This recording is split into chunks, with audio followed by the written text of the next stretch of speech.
नमस्कार दोस्तों, आज है अपना डे 8 20 डेज़ 20 मिनट्स चैलेंज का और हम आज रिवाइज़ करेंगे इम्पॉर्टेंट नेम रिएक्शंस।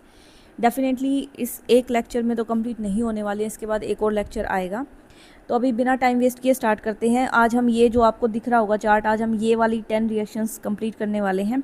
चलिए स्टार्ट करते हैं। मैं इसको हटा देती हूँ अभी के लिए। फर्स्ट है अपनी रीमर टाइमन रिएक्शन। देखो इसमें क्या होता है। फर्स्ट थिंग आपको क्या मिलने वाला है, फिनोल होगा। और इसमें रिएजेंट क्या यूज़ होंगे, रिएजेंट याद रख लेना, इसी से पता चलेगा इसके रिएजेंट आपको क्या क्या मिलेंगे, CH, Cl3 और KOH। तो आपको प्रोडक्ट में क्या मिलने वाला है भाई, इसकी ऑर्थो पोजीशन पे ना, ऑर्थो पोजीशन कौन सी होती है, ये ऑर्थो पोजीशन होगी। ऑर्थो पोजीशन पे एल्डिहाइड लग जाएगा या फिर पैरा पोजीशन पे एल्डिहाइड लग जाएगा। दो प्रोडक्ट मिलेंगे जिसमें से मेजर प्रोडक्ट कौन सा होने वाला है, जहाँ पे ऑर्थो पोजीशन पे एल्डिहाइड लगा है। ठीक है भाई, अगर आपको CH, Cl3 और KOH दिख गया तो क्या बना दोगे, फिनोल की ऑर्थो पोजीशन पे एल्डिहाइड लगा दोगे। और इसका मेजर होने का रीज़न क्या है, ये मेजर प्रोडक्ट क्यों है, क्योंकि because of intramolecular hydrogen bonding. क्योंकि अब एग्जामिनर थोड़ा अपडेट हो चुका है तो शायद हो सकता है कि वो इसके मैकेनिज्म में चला जाए, तो हम पूरा मैकेनिज्म नहीं पढ़ेंगे, बस मैकेनिज्म में जहाँ से वो क्वेश्चन पूछ सकता है हम वो देख लेते हैं। मैकेनिज्म से वो क्या क्वेश्चन पूछ सकता है। मैकेनिज्म से एक तो वो ये चीज़ पूछ सकता है भाई, इसमें सबसे फर्स्ट स्टेप क्या होता है, अल्फा एलिमिनेशन। सबसे फर्स्ट स्टेप क्या होता है, अल्फा एलिमिनेशन, जिसमें क्या फॉर्मेशन होगी, कार्बीन की फॉर्मेशन होगी, कार्बीन CCl2। ठीक है, वो किसकी वजह से, वो जो ये CH, Cl3 है ना, ऐसे। अब ये बेस है, यहाँ पे OH नेगेटिव वो इस प्रोटॉन को उठा लेता है, ये निकलता है, साथ में क्लोरीन निकल जाता है, तो ऐसे करके आपका अल्फा एलिमिनेशन होती है और इसको हम क्या बोलते हैं, यहाँ पे कार्बीन जनरेशन होती है। तो फर्स्ट स्टेप में आपको क्या मिलता है, अल्फा एलिमिनेशन से कार्बीन जनरेट कराते हैं हम।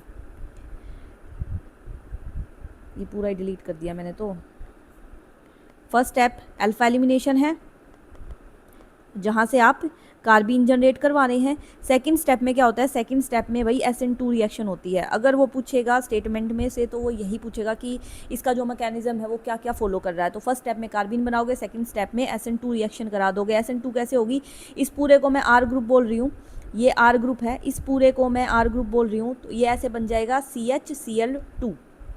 ठीक है, फिर आप OH का अटैक करवाओगे, सब्सटीट्यूशन हो जाएगा। OH इधर अटैक करेगा तो क्या हो जाएगा, Cl बाहर होगा, ऐसे दो बार OH अटैक करेगा, फाइनली आपको क्या मिलने वाला है, ऐसा कुछ मिलने वाला है OH। अब एक कार्बन पे दो OH स्टेबल नहीं होते, ये हम सब ने पढ़ रखा, तो यहाँ से क्या करा दो, लॉस ऑफ वाटर करवा दो, लॉस ऑफ वाटर करवा दोगे तो कैसे होगा, H2O का लॉस होगा तो ये एल्डिहाइड में कन्वर्ट हो जाएगा। वैसे तो हमने इसका मैकेनिज्म भी अब डिस्कस कर ही लिया, ये थोड़ा इंपॉर्टेंट है, एग्जामिनर इसको थोड़े थोड़े दिन में पूछता रहता है, तो इसको याद रखना। फर्स्ट रिएक्शन थी अपनी रीमर। नेक्स्ट हम करने वाले हैं कोल्बी रिएक्शन। कोल्बीज रिएक्शन, नाम आपको याद रहे ना रहे, बस रिएजेंट देखते ही माइंड में आ जाना चाहिए कि क्या होने वाला है। देखो इसमें भी क्या होता है, फिनोल होता है, लेकिन इसमें आपको साथ में क्या दिखने वाला है, CO2 कार्बन डाइऑक्साइड होगी। तू हिल ले भाई पहले।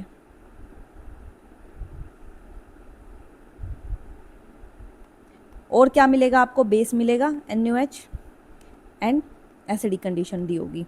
तो ये क्या बनाएगा, दिमाग में बस CO2 दिख गया ना और फिनोल है, कुछ याद नहीं करना, बस इसकी पैरा पोजीशन पे उठा के यहाँ पे एसिड लगा दो, यानी ये CO2 उठा के यहाँ पे लगा दो। इसको ऐसे याद रख लेना कि ये CO2 उठा के ऑर्थो पोजीशन पे लगा दी और ये H कहाँ से आ गया, इस H पॉजिटिव से ये H लेके आ गया। कोल्बीज रिएक्शन, बस इतना याद रखना। अब इस कोल्बीज के साथ हम कंफ्यूज कहाँ पे होते हैं, एक और रिएक्शन होती है डेकिन रिएक्शन। ये बहुत इंपॉर्टेंट रिएक्शन है, एग्जामिनर इसको बार बार घुमा घुमा के पूछता रहता है, क्योंकि इसमें हमें कन्फ्यूज़न बहुत होती है। डेकिन में क्या होता है, डेकिन में आपको एल्डिहाइड मिलेगा और इसकी ऑर्थो पोजीशन पे या तो OH मिल जाएगा या NH2 मिल जाएगा। ये ऑर्थो पे भी हो सकता है या फिर ये पैरा पे भी हो सकता है, ये ऑर्थो पे भी हो सकता है या फिर पैरा पे भी हो सकता है, ये OH NH2 ग्रुप। ठीक है भाई, और इसके साथ क्या रिएक्शन दी होगी, H2O2 और फिर कोई बेस दे रखा होगा, like NaOH, QH, something like that. तो इसका प्रोडक्ट क्या बनेगा, हम इसको कोल्बी से कंफ्यूज कर जाते हैं और इस एल्डिहाइड को कन्वर्ट कर देते हैं एसिड में। वैसा नहीं करना। ये एल्डिहाइड किस में कन्वर्ट होगा भाई, ये एल्डिहाइड OH में ही कन्वर्ट होगा, यहाँ पे OH आएगा, ये प्रोडक्ट बनेगा। इसका मैकेनिज्म देख लो, इसका मैकेनिज्म थोड़ा सा इंपॉर्टेंट है इसको याद रखने के लिए, क्योंकि इसमें होती है कन्फ्यूजन। देखो यहाँ पे हाइड्रोजन पेरोक्साइड दिया है, तो हाइड्रोजन पेरोक्साइड कैसे करेगा, एक तो मैं इसको लिख देती हूँ, पहले तो है अपना ये एल्डिहाइड। मैकेनिज्म वैसे याद नहीं रखना, बस थोड़ा सा आपको आइडिया होगा तो आपको याद रहेगा कि बनना क्या था प्रोडक्ट। H2O2 कैसे होगा, H2O2 समथिंग ऐसे होगा ना, ये OH है, ये है, ऐसे होगा। यहाँ पे ये क्या है भाई, बेस। बेस क्या करेगा, इस प्रोटॉन को उठा लेगा, जैसे इसको उठाएगा यहाँ पे आ गया O नेगेटिव चार्ज, तो ये O नेगेटिव OH, ये किस पे अटैक करेगा, इलेक्ट्रोफाइल कौन है यहाँ पे, एल्डिहाइड का कार्बन, इस पे अटैक करेगा ना ये। जब ये इस पे अटैक करेगा तो समथिंग कुछ ऐसा बनेगा, ये कार्बन है, O नेगेटिव यहाँ चला जाएगा, ये H है, ये एल्डिहाइड का O नेगेटिव गया है वहाँ पे, और ये क्या बन गया OH, ऐसा बना। अब ये वापस आएगा तो अब क्या करेगा, ये वाला जो रिंग और कार्बन के बीच का बॉन्ड है वो माइग्रेट कर जाएगा, जैसे बेयर विनेगर में होता था, ऑक्सीजन की तरफ, और ये रिंग के साथ क्या लग जाएगा, रिंग के साथ आपका ये ऐसा कुछ लग जाएगा, ऑक्सीजन यहाँ पे रिंग के साथ लग गई, ये लगी है यहाँ पे, ये तो निकल गया ना यहाँ से, और ये H है। अब वापस से OH जो नेगेटिव है वो वापस आएगा, ये यहाँ आ जाएगा, दैट मीन ये तो किस में कन्वर्ट हो गया, और यहाँ पे अब यहाँ पे इसकी ऑर्थो पोजीशन पे OH लगा था, इसको मत भूल जाना, ये OH में कन्वर्ट हो गया, यहाँ भी OH है, और ये जो आपका एल्डिहाइड था वो किस में कन्वर्ट हो गया, अब वो कन्वर्ट हो गया एसिड में, वो कन्वर्ट हो गया एसिड में। बस इसको थोड़ा सा याद रख लेना कि H2O2 जो है वो यहाँ पे क्या कर रहा है, वो इस एल्डिहाइड के कार्बन पे अटैक कर रहा है, उसके बाद वो बेयर विनेगर जैसी माइग्रेशन करा रहा है, ये वाला बॉन्ड ब्रेक करके ऑक्सीजन पे जा रहा है, ठीक है, और ये तो निकल जाएगा जैसे इस पर अटैक होगा, ये तो बाहर गया, तो ये ऑक्सीजन इसके साथ अटैच हो गया, दैट मीन यहाँ पे OH आने वाला है, और फिर जो आपका एल्डिहाइड वो एसिड में कन्वर्ट हो जाएगा, दैट मीन ये भी क्या है, एक रिडॉक्स रिएक्शन है। वो अब क्वेश्चन ये भी पूछ सकता है कि रिडॉक्स रिएक्शन कौन कौन सी है, ये एक रिडॉक्स रिएक्शन है, यहाँ पे ऑक्सीडेशन किसका हुआ है, एल्डिहाइड तो एसिड में कन्वर्ट हुआ है, और रिडक्शन किसका हुआ है, ये जो हाइड्रोजन पेरोक्साइड है इसका रिडक्शन हुआ है, ये वाटर में रिड्यूस हुई है, इसका रिडक्शन हुआ है, इसको याद रख लेना। रोजनमंड रोजनमंड रिएक्शन, नाम से लेना देना नहीं है अपने को, बस रिएजेंट देख के पहचान लो। अगर आपको एसिड क्लोराइड दे दिया जाए, इसको क्या बोलते हैं, एसिड क्लोराइड, और इसके साथ क्या प्रेजेंट हो गई, H2 प्लस पैलेडियम, और साथ में बेरियम सल्फेट दिया है, क्या दिया है, बेरियम सल्फेट BaSO4, तो ये क्या बना देगा, इस Cl को हटा के इसकी जगह H लगा दो, H2 से H लगा दो, बस ये काम करना है, ये रोजनमंड होती है, यहाँ पे क्या आ जाएगा H, ठीक है, क्लोरीन हटाओ और H लगाओ, ये आपका रोजनमंड रिएक्शन होती है। एक इसी के साथ एक और रिएक्शन होती है, लिंडलार कैटलिस्ट बोलते हैं उसको, लिंडलार कैटलिस्ट। इसमें क्या होगा, सेम ही दिखता है रिएजेंट, बस इसमें आपको क्या मिलेगी, इसमें ना आपको एल्काइन मिल जाएगी। एल्काइन किसको बोलते हैं, जैसे ये है, ये ट्रिपल बॉन्ड हो गया, यहाँ पे समथिंग R है, यहाँ भी R ही आएगा, R' है, और इसमें ये सेम रिएजेंट डाल दें H2PD, इसके साथ और क्या हो सकता है, PbSO4 भी डाल सकते हैं, बेरियम सल्फेट भी डाल सकते हैं, इसको पॉइजन करने के लिए हम वैसे लेड एसीटेट डालते हैं, और इस रिएक्शन रोजनमंड को पॉइजन करने के लिए हम इसमें या तो सल्फर डालते हैं, ये वैसे काम का नहीं है, छोड़ो इसको, हम मेन इसी पे आ जाते हैं रिएजेंट पे। लिंडलार कैटलिस्ट में क्या करोगे, एल्काइन होगी उसको सिस एल्कीन में कन्वर्ट कर दोगे, सिस एल्कीन में कन्वर्ट कर दोगे, ये भी बहुत इंपॉर्टेंट है, याद रखना। लिंडलार कैटलिस्ट क्या करता है, एल्काइन को सिस एल्कीन में कन्वर्ट कर देता है, ठीक है भाई।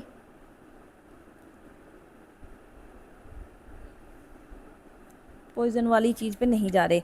अब लिखो 6th वाला, वोल्फ किश्नर, वोल्फ किश्नर।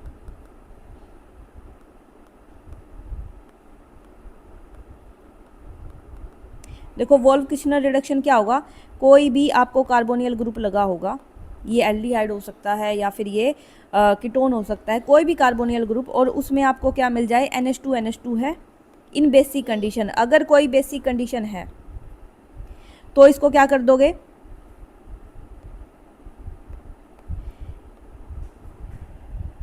ये इसको रिड्यूस कर देगा, कार्बोनियल को किस में कन्वर्ट कर देगा, यहाँ पे O को हटा के CH2 लगा दो बस, और साथ में क्या लिबरेट होएगी, इसमें N2 गैस लिबरेट हो जाएगी। बस ये याद रखना। अगर आपसे पूछ ले वोल्फ-किश्नर रिडक्शन में कौन सी गैस प्रिसिपिटेट होती है, वो नाइट्रोजन गैस होती है। और क्योंकि ये रिडक्शन है और यहाँ पे एक ही चीज़ दिख रही है, कार्बोनियल ग्रुप ही दिख रहा है। कार्बोनियल को कैसे यहाँ पे इसको कैसे रिड्यूस करना है, यहाँ पे मतलब ऐसे याद कर लेना कि CO को हटा के बस H2 लगाना है, वो वोल्फ-किश्नर है। सेम इसके जैसे ही एक और है क्लिम्सन रिडक्शन। क्लिम्सन रिडक्शन, इसमें क्या होता है, रिएजेंट सेम, आपको ऐसे ही कार्बन में इसमें हम क्या करते हैं, जिंक एमलगम यूज़ करते हैं इन एसिडिक कंडीशन। ये भी क्या करेगा, RCH2R बना देगा, कार्बोनियल को रिड्यूस कर देंगे CH2 से। ये बस ऐसे याद रखना है। और इसमें एक चीज़ पूछ सकते हैं कि एक तो भाई इसमें ना हमेशा हम जिंक एमलगम यूज़ करते हैं, कभी भी प्योर मेटल यूज़ नहीं करेंगे, कभी भी आपको इसमें प्योर जिंक नहीं मिलेगा। इसका रीज़न क्या है, ओवर पोटेंशियल। ओवर पोटेंशियल, हमने जिंक प्योर जिंक कभी यूज़ नहीं करते, हमेशा क्या यूज़ करते हैं, जिंक एमलगम। इसका रीज़न ये है ताकि हम क्या कर सके, जो इसमें मेटल है ना वो सर्वाइव कर जाए, वो सर्वाइव कर जाए एज अ रिड्यूसिंग एजेंट। इस वजह से हमेशा जिंक एमलगम यूज़ होगा, कभी भी प्योर जिंक यूज़ नहीं होता। रीज़न, इलेक्ट्रो जो आपने ये पढ़ा होगा ना, reduction potential, zinc 2 plus zinc का रिडक्शन पोटेंशियल होता है -0.6 वोल्ट, और यहाँ पे हाइड्रोजन का कितना हो जाता है, 0। तो इस वजह से, एक तो ये पेन चलना बंद हो गया, ये रीज़न है कि हमें यहाँ पे प्योर जिंक हम यूज़ नहीं कर सकते, अदरवाइज़ हमें मेटल ही नहीं मिलेगा एज ए रिड्यूसिंग एजेंट, क्योंकि इसका रिडक्शन पोटेंशियल देखो माइनस में है और हाइड्रोजन का कितना है, 0। तो हमें ओवर पोटेंशियल करवानी पड़ती है, इस वजह से हम यहाँ पे क्या यूज़ करते हैं, जिंक एमलगम। तो एक स्टेटमेंट टाइप ये क्वेश्चन पूछा जा सकता है। और हमेशा ये यहाँ पे आपको एसिडिक कंडीशन में HCl ही मिलेगा, ना HBr मिलेगा, ना तो कभी HBr मिलेगा और ना ही कभी HI मिलेगा। ये कभी नहीं मिलेंगे, हमेशा HCl ही मिलेगा आपको।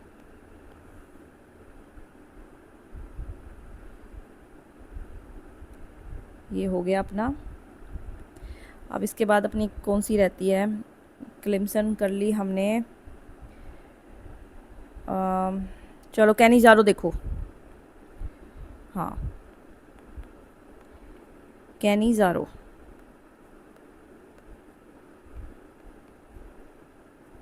बहुत इम्पोर्टेंट रिएक्शन है कैनिज़ारो। इसमें क्या होता है, कैनिज़ारो में आपको एक तो एल्डिहाइड देखना है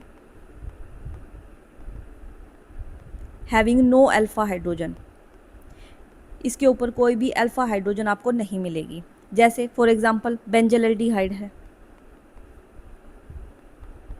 यहाँ पे कोई अल्फ़ा हाइड्रोजन नहीं है। अल्फ़ा हाइड्रोजन किसको बोलते हैं, अल्फ़ा हाइड्रोजन इसको बोलते हैं, देखो जैसे ये एल्डिहाइड हो गया और यहाँ पे CH3 लगा है, इस एल्डिहाइड इस वाले ग्रुप से नेक्स्ट वाले कार्बन को हम अल्फ़ा बोलते हैं, और वहाँ पे अगर हाइड्रोजन प्रेजेंट है तो उसको अल्फ़ा हाइड्रोजन बोलेंगे। यहाँ पे ऐसा कुछ नहीं है, यहाँ पे कोई हाइड्रोजन प्रेजेंट नहीं है। इस वाले में देखो, इसकी बात कर रही हूँ मैं, यहाँ पे कोई अल्फ़ा हाइड्रोजन प्रेजेंट नहीं है, यही अल्फ़ा कार्बन है, यहाँ पे कोई अल्फ़ा हाइड्रोजन प्रेजेंट नहीं है।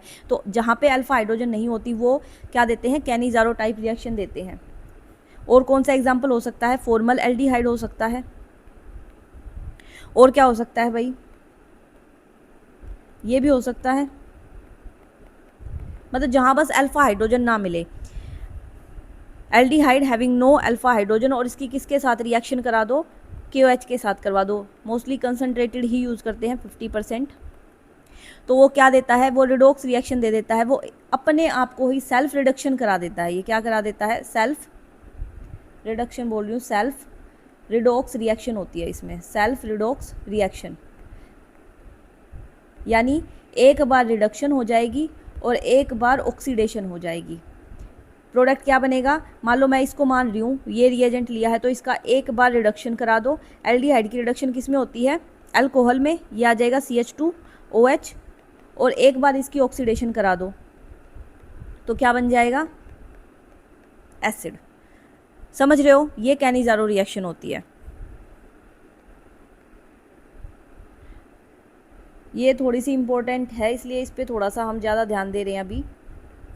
अगर मान लो मैं ऐसे लिख दूँ HCOH और इसकी रिएक्शन है KOH के साथ, ऐसे दो मॉलिक्यूल दिए हैं, तो बताओ प्रोडक्ट क्या बनने वाला है यहाँ पे। एक तो आपका क्या बनेगा भाई, एसिड बनेगा, ऑक्सीडेशन होगी, और एक बार क्या बन जाएगा, अल्कोहल, दैट इज CH3OH। इसको हम डिसप्रोपोनेशन रिएक्शन भी बोलते हैं, डिसप्रोपोनेशन रिएक्शन भी बोलते हैं इसको। ठीक है, ये तो था अपना जब सेल्फ हो रहा था। एक क्रॉस कैनिज़ारो भी तो हो सकती है, एक क्रॉस कैनिज़ारो रिएक्शन भी तो हो सकती है। क्रॉस में क्या होगा कि आपको ऐसे दो दे दें कंपाउंड जिनके पास अल्फा हाइड्रोजन है ही नहीं। फॉर एग्जांपल जैसे फॉर्मलडिहाइड दे दिया, HCHO दे दिया, और इसके साथ हमने बेंजल्डिहाइड ले लिया, और फिर दे दें कि इसकी रिएक्शन आप KOH में करवानी है, 50% ये कंसनट्रेटेड है, तो बताओ प्रोडक्ट क्या बनेगा। अब आप कंफ्यूज हो सकते हैं ना कि किसकी ऑक्सीडेशन करवानी है, किसकी रिडक्शन। तो ये याद रखना, अगर आपको फॉर्मलडिहाइड दिया है तो always formaldehyde will get oxidise. हमेशा किसको ऑक्सीडाइज कराओगे, फॉर्मलडिहाइड को। तो क्या बन जाएगा, ये तो फॉर्मिक एसिड बन जाएगा, और इस वाले की रिडक्शन करा दो। और मैंने इसको क्या कर दिया यहाँ पे,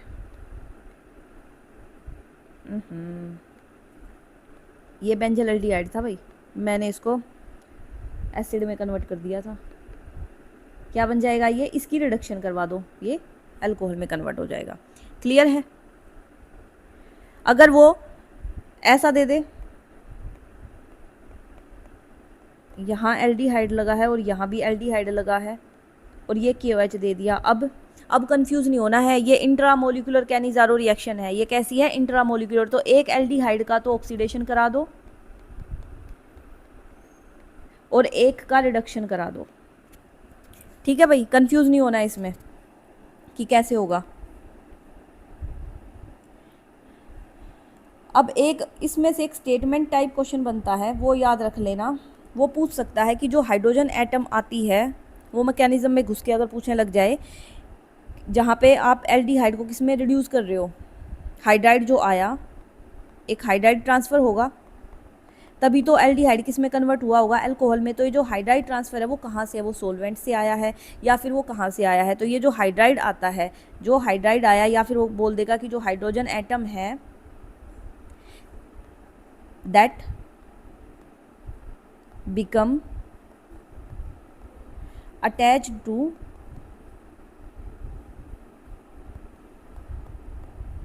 one aldehyde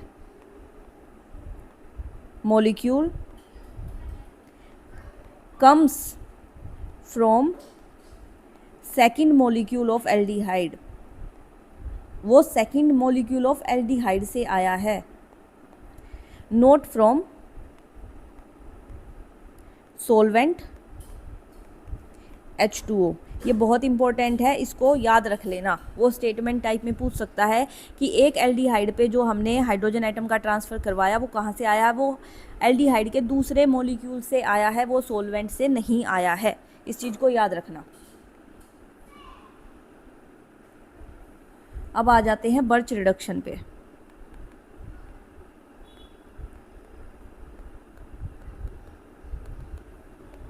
बर्च रिडक्शन होगा, कैसे आइडेंटिफाई करना है, आपको मेटल मिलेगा इन लिक्विड अमोनिया, आपको मेटल मिलेगा इन लिक्विड अमोनिया, तो उसको पहचानोगे कि वो क्या है, वो है बर्च रिडक्शन है। और बर्च रिडक्शन को एसिलरेट कौन करता है भाई, इलेक्ट्रॉन विड्रॉइंग ग्रुप जो होते हैं वो एसिलरेट करते हैं बर्च रिडक्शन को, वो एसिलरेट करते हैं बर्च रिडक्शन को।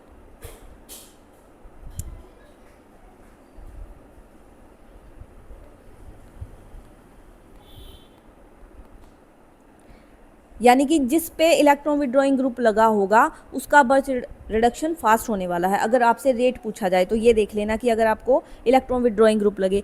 और क्या हो सकता है, एक बात याद रखना और, कि अगर आपको इंटरनल एल्काइन दे दी जाए, अगर आपको इंटरनल एल्काइन दे दी जाए तो उसको किस में रिड्यूस करेगा, ये ट्रांस एल्कीन में रिड्यूस कर देगा। लिंडलार तो कैसे कर रहा था, लिंडलार तो सिस में कर रहा था, बर्च रिडक्शन किस में कर देगा, इसको ट्रांस एल्कीन में कन्वर्ट कर देगा। एग्जाम्पल जैसे सोडियम है और सोडियम के साथ आपको लिक्विड अमोनिया मिल जाए, यही हमने बात बोली मेटल होना चाहिए। सोडियम क्या है, मेटल, इसकी जगह लिथियम भी दे सकता था, यानी हमें बस मेटल देखना है और साथ में लिक्विड अमोनिया होगा। अब याद रखने लायक क्या बात है, अगर जैसे रिंग दे दी उसने और यहाँ पे अगर कोई इलेक्ट्रॉन विड्रॉइंग ग्रुप लगा है और उसकी रिडक्शन आपको करानी है, जैसे सोडियम लिक्विड अमोनिया होगा, साथ में यहाँ पे कोई सॉल्वेंट दिया होगा, ठीक है, तो यहाँ पे जो प्रोडक्ट बनेगा रिड्यूस, ऐसे याद रखना रिड्यूस करना है, यानी 3 बॉन्ड को 1 तो 2 में कन्वर्ट करना है, और वो भी ऐसे 1,4 टाइप में। और ऐसे करना है कि इलेक्ट्रॉन विड्रॉइंग ग्रुप जो है वो sp3 कार्बन पे रहे, इलेक्ट्रॉन विड्रॉइंग ग्रुप वाला कार्बन कैसा रहे, sp3 रहे, ऐसे इसको रिड्यूस करोगे। सेम अगर यहाँ पे इलेक्ट्रॉन रिलीजिंग ग्रुप हो, रिएजेंट सेम है, बर्च रिडक्शन तो कैसे करोगे, तो इसको ऐसे रिड्यूस करना है कि ये इलेक्ट्रॉन रिलीजिंग वाला ग्रुप जो है वाला कार्बन आपका sp2 बन जाए, ऐसे रिड्यूस करना है। ये वाला कार्बन क्या बन जाए, ये sp2 ही रहे, इसको ऐसे रिड्यूस करना है। बस ये चीज़ याद रख लेना, होगी अपनी बर्च रिडक्शन। एग्जाम्पल से देखो अब,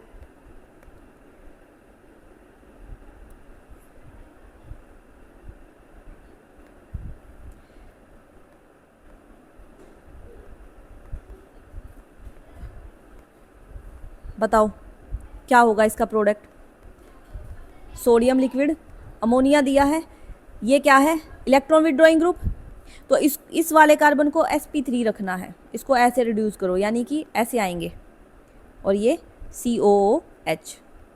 एक और क्वेश्चन देखो,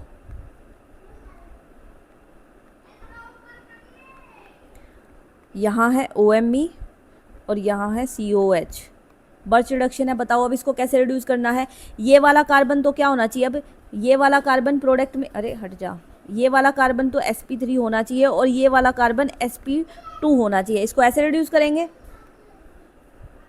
तो कैसे हो सकता है, यहाँ पे OMe लगा है, दैट मीन यहाँ पे तो डबल बॉन्ड रहेगा, और यहाँ है COH, यहाँ नहीं लगना, तो ये यहाँ आ जाएगा, 1 2 3 4, यानी 1,4 पोजीशन पे डबल बॉन्ड है, ऐसे याद रखना, 1,4 पोजीशन पे डबल बॉन्ड लेके आ रहे हैं हम, ठीक है। यहाँ 1 से स्टार्ट हुआ, 1 पे डबल बॉन्ड है, फिर आपका 4th वाले पे डबल बॉन्ड है, ऐसे अरेंज किया है हमने। और इसको ऐसे अरेंज कर दिया कि इलेक्ट्रॉन रिलीजिंग ग्रुप के पास डबल बॉन्ड रह गया और इलेक्ट्रॉन विड्रॉइंग ग्रुप के पास से डबल बॉन्ड खत्म हो गया, वो sp3 में कन्वर्ट हो गया। और एक क्वेश्चन यहाँ से कैसे बन सकता है, वो आपको 2 रिंग दे देगा, मान लो ऐसे दे देगा,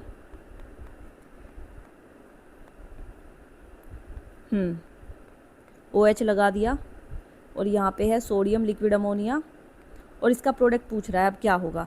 देखो ये क्या है, ये एक रिड्यूसिंग एजेंट है,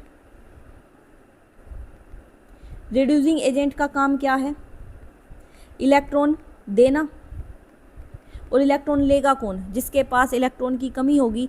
यहाँ पे इन दोनों में से इलेक्ट्रॉन रिच कौन सा है, अगर मैं पूछूं कंपैरेटिवली, यहाँ पे तो OH ग्रुप है ना, ये तो इलेक्ट्रॉन डोनेट इस रिंग को कर रहा है, दैट मीन कंपैरेटिवली ये ज़्यादा इलेक्ट्रॉन रिच है और ये इलेक्ट्रॉन डेफिशिएंट है। इलेक्ट्रॉन की ज़रूरत किसे है, बेंजीन रिंग को, जिस पे कोई सब्स्टिट्यूएंट नहीं लगा, तो इसका रिडक्शन कर दो, तो इसका प्रोडक्ट क्या बनेगा, ये, ठीक है। और यहाँ पे डबल बॉन्ड क्यों आया है, यहाँ पे आने का रीज़न ये है क्योंकि हमें ये एरोमेटिक रिंग भी तो कंप्लीट रखनी है ना, ये वाली रिंग एरोमेटिक कंप्लीट होनी चाहिए ना, एरोमेटिसिटी डिस्टर्ब नहीं करनी है, इस चीज़ को भी ध्यान रखना। अगर किसी ऑप्शन में एरोमेटिसिटी डिस्टर्ब कर दियो तो वो गलत होगा, एरोमेटिसिटी मेंटेन रखनी है हमें। अगर आप दोनों ही रिंग की एरोमेटिसिटी डिस्टर्ब कर दोगे तो वो तो अनस्टेबल कंपाउंड हो गया ना, ठीक है भाई। एक बार मैं देख लेती हूँ अब क्या बच गया अपना। अच्छा एक बार तो ये क्वेश्चन देखो तुम, क्या हो गया, इसको सेलेक्ट हो जा, ये क्वेश्चन देख लो एक बार, क्या होगा भाई इसका प्रोडक्ट। ये नेट में आया हुआ है, ये नेट का क्वेश्चन है। देखो फिनोल है, यहाँ पे कोई सब्स्टिट्यूएंट लगा है, ठीक बात है, साथ में क्या दे दिया CHCl3QH, ये क्या है, रीमर टीमर रिएक्शन है। दैट मीन इसकी ऑर्थो पोजीशन पे क्या आने वाला है, CHO एल्डिहाइड आने वाला है, लेकिन यहाँ पे कहीं भी एल्डिहाइड नहीं दिया है, ठीक है। आगे देखो तो रिएजेंट क्या है, अरे H2O2NUH, दैट मीन ये कौन सी है, डेकिन रिएक्शन है।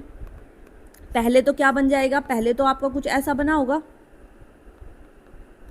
ये OH है, ये इथाइल है, फर्स्ट की वजह से तो यहाँ पे CHO आया होगा, ठीक है। फिर आगे उसने इसके साथ क्या करवा दी, डेकिन करवा दी, और अभी हम डेकिन में पढ़ के आए थे कि ये एल्डिहाइड को किस में कन्वर्ट कर देगा, OH में। इसको किस में कन्वर्ट कर देगा भाई, OH में। तो देख लो कौन सा ऑप्शन हो जाएगा, A हो जाएगा, ठीक है।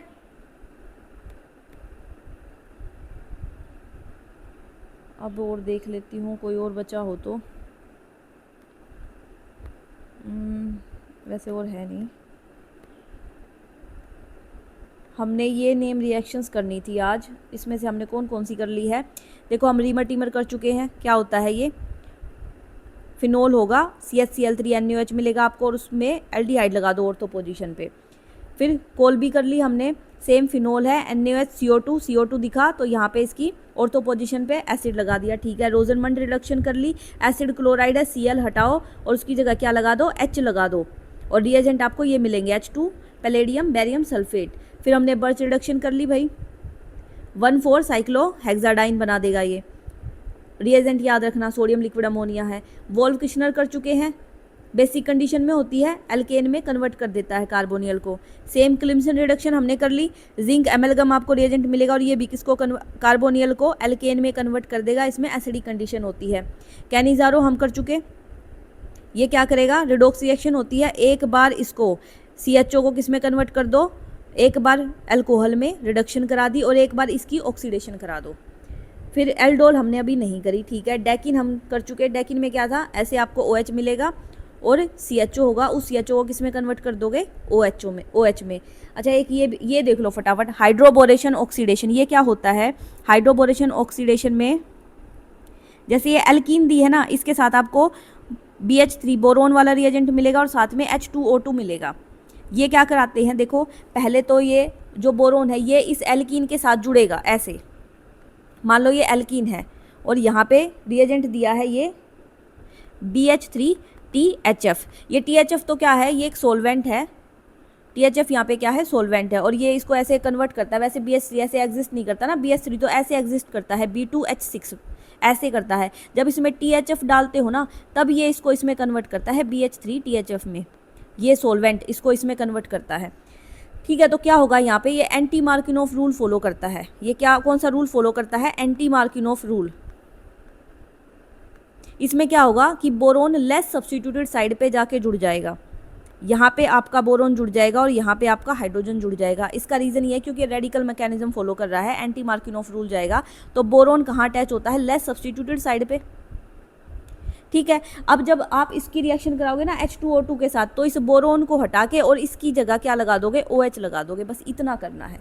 तो यहाँ पे क्या हुआ होगा, ये जो आपकी रिएक्शन है दैट मीन यहाँ पे CH2 और यहाँ पे CH2 बोरोन आया होगा। देन उसके बाद जब आपने इसको H2O2 के साथ रिएक्शन करवाई तो इसको, इस बोरोन को हटा के इसकी जगह क्या आ जाएगा, RCH2OH, इसको हम बोलते हैं हाइड्रोबोरेशन ऑक्सीडेशन। बाकी आपको रिवाइज करने के लिए ये आपको शॉर्ट्स में मिल जाएगी भाई। Thank you.